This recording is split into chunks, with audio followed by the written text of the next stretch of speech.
The thing about self-discipline is that it is necessary for everything you do in your life. You have to be self-disciplined. If discipline comes from somewhere else, it's very, very hard to remain consistent because you tend to resist. It's wild because I see trainers and they're in the gym with people, and the guy or girl that they're working out hates their workout, hates it, because the discipline is coming from somewhere else.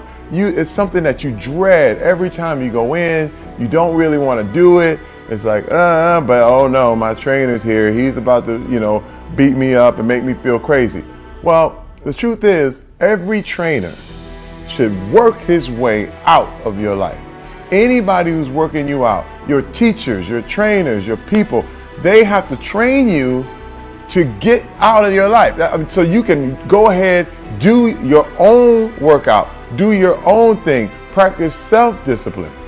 Now, one thing I want to straighten out, big time. Discipline is not punishment.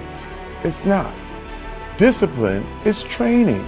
That's all it is. I was talking to my son one time and I asked him, and it was weird because I was trying to see if he really knew what it was all about. And I said, hey man, I have to discipline you. What is discipline? And he goes, punishment. When I do something wrong and you punish me. I was like, no. Discipline is training.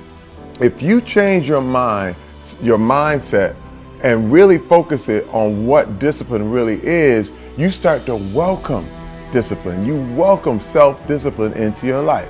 Let me start with the number one key to self-discipline. Remove temptation. You must remove temptations if you are going to have self-discipline. I'm trying to say, if you are trying to lose weight, if you are trying to get better, if you are trying to do things in a good way, you have to remove the temptations. Me, I had a problem with pornography years ago. And now it's one of those things that I had to eliminate temptations. I had to eliminate things that I felt would trigger me and get me back going on the wrong path. And it's really, really subtle. One of the things is by examining the way you think and how you act in a given situation. I find that there were times like Friday night is when I felt like that was the time to view pornography. You know why? Because I remember everyone going out on Friday and it feeling real sexy and feeling like woo, and women and this and dancing and partying and all that. And then I would do it. I'd say, no, I'm not going to do that. I'm a good boy, but I'm going to stay home and I'm going to watch porn, which was a horrible, horrible habit. So Friday night, I know when those feelings are coming and when I get sensitive and I feel like, this might be the time to click on something. You know what I mean?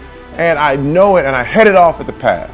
You just make sure that you know where you are and you avoid those temptations. The same thing with eating. If you know you have a problem with donuts, do not go to the donuts shop to get your coffee. You know what I mean? Go to a place that doesn't have donuts or something that you know is your vice, that you know you shouldn't do. Another thing, you can be proactive when I say avoiding temptation. If you want to really consistently make the gym a part of your life, set your clothes out for the gym the night before, and it will remove the temptation to not go to the gym. When you wake up, all of a sudden you have your clothes there and you just hop in them. Instead of looking all over the house, I can't find my shirt, I can't find my socks, I don't know what's going on. You'll have your clothes there and there will be no excuse for you not to go. Avoiding temptation is a way of life. By doing one thing differently, you can avoid all kinds of temptation, and it is the key to your self-discipline. Now, let's talk about the next key.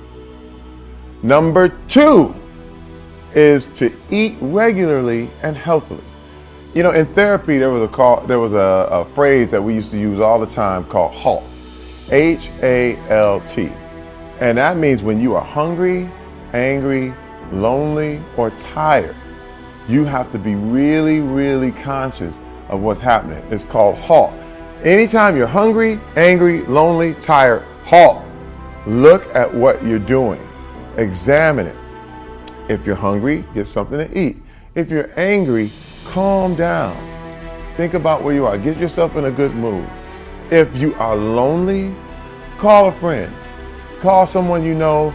Talk about these things. Talk about your emotion. Talk about how you're feeling. And if you are tired, get some rest, because that is when you're weakest. All of those 4 states of being is when you are at your weakest spot. And it's very, very, very hard to keep self-discipline when you're weak. It is. You know what I mean? You are a fallible human being. So you have to know halt, and you will find the key to self-discipline.